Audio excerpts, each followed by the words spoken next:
चलिए देखते हैं। हमने वृत्त से संबंधित क्षेत्रफल ये जो चैप्टर था इसमें हम लोग 1 नंबर 2 नंबर और 3 नंबर का जो सवाल आ रहा था बोर्ड एग्जामिनेशन में वो हमने देख लिया था। ठीक है, आज हम लोग देखेंगे 5 नंबर में जो सवाल आता है, 4 नंबर में जो सवाल आता है वो सवाल को हम लोग देखेंगे, उस क्वेश्चन को हम लोग देखेंगे। ठीक है, इसमें पिक्चर वाला फोटो बहुत ज्यादा आता है। इनमें 12 क्वेश्चन हैं जो बहुत ज्यादा पूछा जाता है और उतना ही कर लेने से सारा क्वेश्चन उससे बन जाता है। तो हम प्रयास कर रहे हैं कि इसमें आपको सारा फिगर वाला क्वेश्चन बहुत अच्छा से समझाते हुए आप समझते हुए पढ़िएगा। ठीक है, तो सबसे पहले देखते हैं। देखिए ये फिगर दिया हुआ है, इस फिगर में क्या है कि चार क्या है, 4 वृत्त है और एक वर्ग है। एक वर्ग के अंदर 4 वृत्त है। अब बोल रहा है कि ये जो छायांकित भाग है इनका आप क्षेत्रफल निकालिए। तो सबसे पहले हम लोग थोड़ा सा अगर दिमाग लगाए, प्रोजेक्ट ऑफ माइंड अगर आपके पास है तो थोड़ा सा गौर कीजिए कि अगर हम ये चारों जो दिख रहा है इनका क्षेत्रफल अगर हम निकाल लें और वर्ग का क्षेत्रफल निकाल लें तो वर्ग के क्षेत्रफल में अगर इन चारों वृत्त का क्षेत्रफल माइनस कर देंगे तो मेरा जो छायांकित भाग है वो मेरा निकल जाएगा। तो यहाँ देखिए वर्ग की एक भुजा, ये जो वर्ग है वर्ग का एक भुजा का माप कितना है 14 सेंटीमीटर। ठीक है,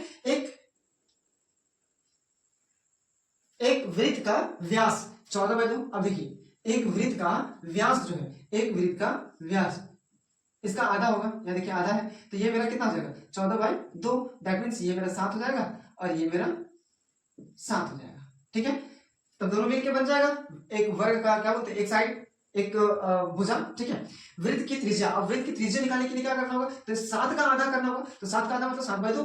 ठीक है, छायांकित भाग का क्षेत्रफल, छायांकित भाग का क्षेत्रफल क्या करना होगा तो वर्ग का क्षेत्रफल माइनस 4 गुना वृत्त का क्षेत्रफल। तो 4 क्यों लगाया क्योंकि 4 है, एक वृत्त का क्षेत्रफल को गुना कर देंगे 4 से। तो वर्ग का क्षेत्रफल क्या होता है भुजा स्क्वायर है ना, भुजा स्क्वायर होता है। तो भुजा मेरा कितना था 14, तो 14 का स्क्वायर माइनस 4 गुना वृत्त का क्षेत्रफल क्या होता है पाई आर स्क्वायर। तो 14 पाई आर स्क्वायर, इसको आप कैलकुलेशन कीजिएगा, ध्यान से देख लीजिए, कैलकुलेशन करने के बाद आपका आंसर आ जाएगा। ठीक है, तो हमने क्या किया वही चीज। चलिए अब हम लोग देखते हैं दूसरा क्वेश्चन। दूसरा क्वेश्चन क्या है, दूसरा क्वेश्चन आपको फिगर दिया हुआ है, ये फिगर। ठीक है, आपको अगर नहीं समझ में आ रहा तो देखिए आपकी स्क्रीन पे फिगर दिख रहा है। ठीक है, आप उसको देखिए, यहाँ पे डिजाइन भी बना हुआ है, तो डिजाइन बना हुआ है, डिजाइन को आपको नहीं देना है, हम यहाँ डिजाइन नहीं दिए क्योंकि हमको कुछ समझाना है। ठीक है, तो आप फिगर को देखिए कैसे डिजाइन बना हुआ है। यहाँ पे क्या है 1 2 3 मतलब 9 वृत्त है और एक वर्ग है, एक वर्ग है और 9 वृत्त है। अब इनमें हमको छायांकित भाग निकालना, छायांकित भाग मतलब ये वाला भाग, ये सब तो छायांकित भाग है ना ये सब। चलिए देखते हैं, तो आपको क्या समझ में आ रहा है कि अगर ये हम 9 वृत्तों का क्षेत्रफल निकाल दें और एक वर्ग का क्षेत्रफल निकाल दें तो वर्ग का क्षेत्रफल में इन 9 वृत्तों को के क्षेत्रफल को अगर हम माइनस कर दें, घटा दें तो मेरा आंसर आ जाएगा, है ना। तो वही यही क्वेश्चन के अनुसार था वो भी। तो देखिए क्या लिखा, वर्ग ABCD की भुजा, वर्ग ABCD का भुजा कितना है AB भुजा है। ठीक है, तो देखिए 3 गुना वृत्त डिजाइन का व्यास।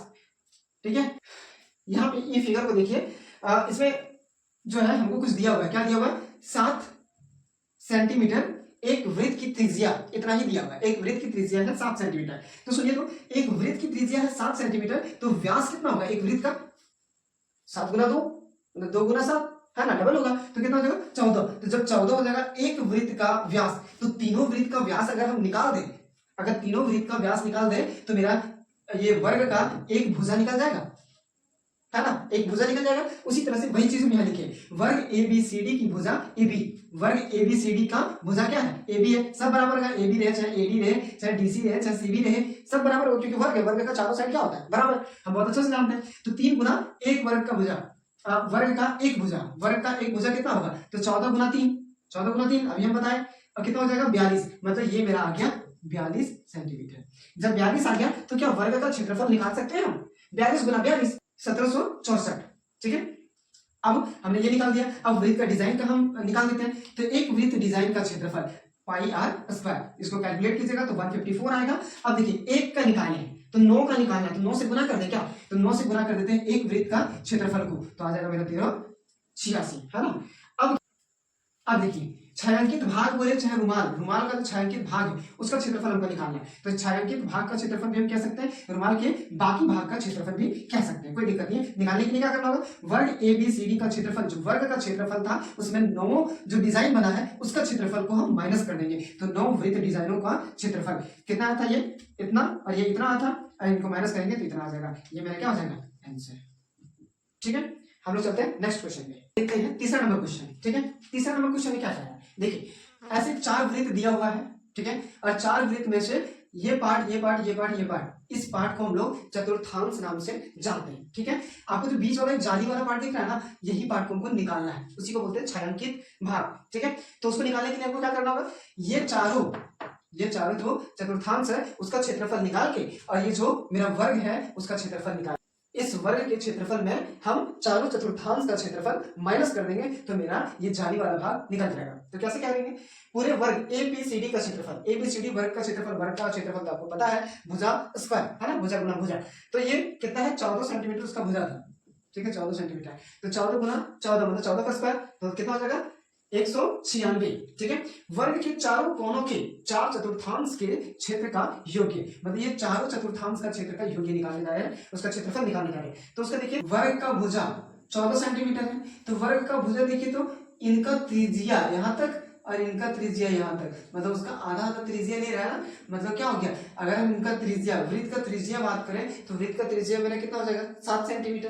तो वही देखिए वृत्त का त्रिज्या 7 सेंटीमीटर की त्रिज्या के वृत्त का क्षेत्रफल हम लोग निकालेंगे, तो पाई आर स्क्वायर वृत्त का क्षेत्रफल होता है, तो पाई गुना 7 का स्क्वायर, पाई का होता है 22/7 गुना 49। ठीक है, इससे इसको काटेंगे तो आ जाएगा मेरा 154।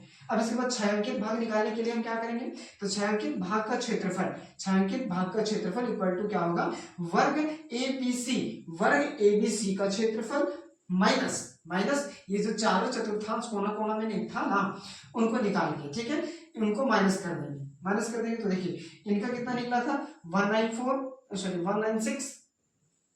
ठीक है, माइनस, और मेरा इनका कितना निकला था क्षेत्रफल 154, जब इनको माइनस करेंगे तो आ जाएगा 42 सेंटीमीटर, ये मेरा आंसर हो जाएगा। आपको समझना इतना ही है कि हमको करना क्या है, किनको घटाना है, किनको किनको जोड़ना है, बस ये ध्यान में अगर रहेगा और फॉर्मूला अगर आपके दिमाग में रहेगा तो हर क्वेश्चन जरूर बनेगा। ठीक है, इसलिए प्रयास कीजिए। देखिए चौथा नंबर क्वेश्चन में क्या है, ये एक फिगर दिया हुआ है, इसमें से ये जो पूरा है, पूरा मेरा जो है OBCAD, ये मेरा पूरा हो गया एक चतुर्थांश हो गया, और इसके बाद फिर ये जो मेरा है एक ट्रायंगल मतलब त्रिभुज है। ठीक है, तो इसमें क्या है, हम सबसे पहले चतुर्थांश का निकालेंगे क्षेत्रफल और त्रिभुज का क्षेत्रफल निकालेंगे। चतुर्थांश के क्षेत्रफल में अगर त्रिभुज का क्षेत्रफल हम माइनस कर देंगे, घटा देंगे, तो मेरा जो ये साइडेड एरिया है, दैट मींस छायांकित जो एरिया है वो मेरा निकल के उभर के आ जाएगा। तो देखिए हम सबसे पहले क्या कर रहे हैं, चतुर्थांश OACB का क्षेत्रफल, चतुर्थांश का फॉर्मूला होता है, आप 1/4 पाई आर स्क्वायर भी लिख सकते हैं और पाई आर स्क्वायर बाय 4 भी लिख सकते हैं, आपको कोई दिक्कत नहीं होगा, क्योंकि 1 से गुणा करेंगे तो वही होगा। तो देखिए 1/4 इंटू 22/7 इसका होता है पाई का मान, और आर मेरा दिया हुआ है 3.5 सेंटीमीटर। ठीक है, आर मेरा दिया हुआ है 3.5 सेंटीमीटर, आर मतलब कि ये वाला, आर मतलब ये वाला 3.5 सेंटीमीटर दिया हुआ है। अब इसका स्क्वायर करना है, तो थोड़ा यहाँ ध्यान दीजिएगा, जब 3.5 को p/q के फॉर्म में लाएंगे, p/q के मतलब फ्रैक्शन के फॉर्म में लाएंगे, तो पॉइंट को हटाते हैं, पॉइंट को हटाने के बाद 10 हो जाता है, दैट मीन्स 35/10, इसको जब काटेंगे तो 7/2 आ जाएगा। तो यही चीज हम यहाँ की है। ठीक है, यहाँ था 3.5, तो 7/2, 7/2 इसको काटेंगे तो 77/8 आएगा सेंटीमीटर स्क्वायर। ठीक है, अब हम लोग चलेंगे BOD का क्षेत्रफल 1/2 इंटू आधार गुना ऊंचाई। आधार मेरा क्या है OB मेरा आधार है, OD मेरा क्या है ऊंचाई, इस त्रिभुज का OB मेरा क्या है ऊंचाई। ठीक है, ऊंचाई। अब इनका फॉर्मूला लगा देंगे, और फॉर्मूला OD मेरा कितना हो जाएगा, सॉरी OB मेरा कितना हो जाएगा 7/2। ठीक है, और ये मेरा कितना है OD मेरा 2 सेंटीमीटर दिया हुआ है। अब ये इसको कैलकुलेट करेंगे तो 7/2 आ जाएगा। हमने क्या बोला, छायांकित भाग निकालने के लिए चतुर्थांश का क्षेत्रफल माइनस जो त्रिभुज का क्षेत्रफल निकालेंगे वो माइनस करेंगे, आंसर मेरा ये आ जाएगा। ठीक है, अब हम लोग चलते हैं नेक्स्ट क्वेश्चन पे। चलिए अब देखते हैं पांचवा नंबर क्वेश्चन क्या है, 2 अर्धवृत्त है, ठीक है, और एक वर्ग है, 2 अर्धवृत्त है। अगर ये वर्ग का क्षेत्रफल निकाल लें और ये दोनों अर्धवृत्त का क्षेत्रफल निकाल के जो वर्ग का क्षेत्रफल होगा उसमें अगर घटा दे तो मेरा आ जाएगा, है ना। 6 अंकित भाग, तो हम क्या कर रहे हैं, वर्ग एबीसीडी का क्षेत्रफल, वर्ग एबीसीडी का क्षेत्रफल, वर्ग का क्षेत्रफल का फॉर्मूला आप जानते ही है, ठीक है। तो करने के बाद आपका 196 सेंटीमीटर आ जाएगा। अर्धवृत्त का व्यास, अर्धवृत्त का व्यास क्या होगा, पूरा ए बी चाहे बीसी चाहे सीडी चाहे एडी, ये पूरा होता है, कितना हो जाएगा 14 सेंटीमीटर। प्रत्येक अर्धवृत्त की त्रिज्या, त्रिज्या अभी हमने बताया कि 7 हो जाएगा 14/2, ठीक है। तो अर्धवृत्त के भागों का क्षेत्रफल, अर्धवृत्त जो भाग है, ये भाग और ये भाग, इसका क्षेत्रफल, तो दोनों का निकाल रहे हैं, एक का नहीं निकाल रहे, इसलिए यहाँ 2 लिखे।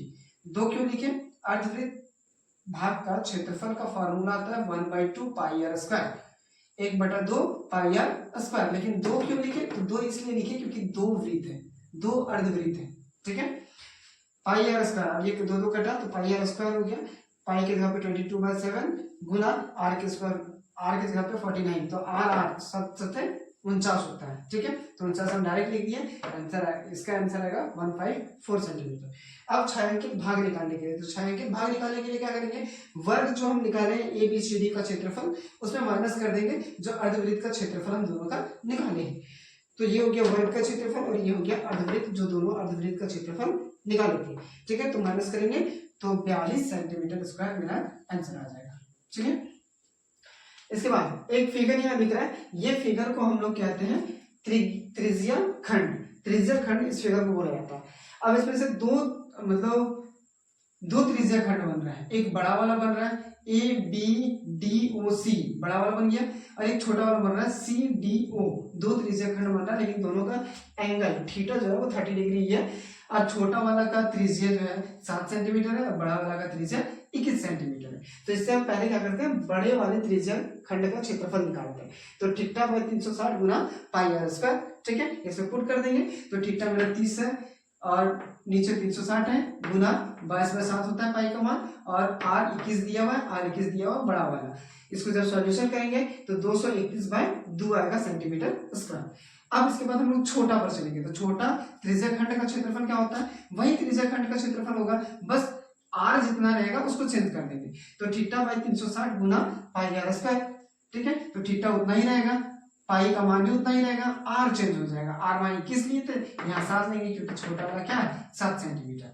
इसको काटेंगे छाटेंगे तो 77/6 सेंटीमीटर स्क्वायर आएगा।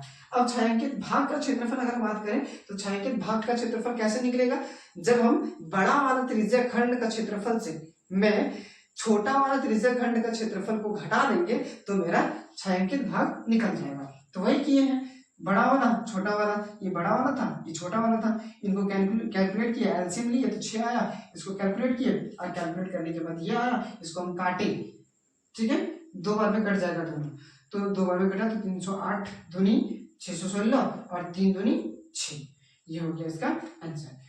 ये वीडियो बहुत ज्यादा बड़ा हो जाता है इसलिए हम यहाँ पे 6 सॉल्यूशन दे रहे हैं और 6 सॉल्यूशन आपको नेक्स्ट वीडियो में मिलेगा, ठीक है। तो हम लोग नेक्स्ट वीडियो का इंतजार करते हैं।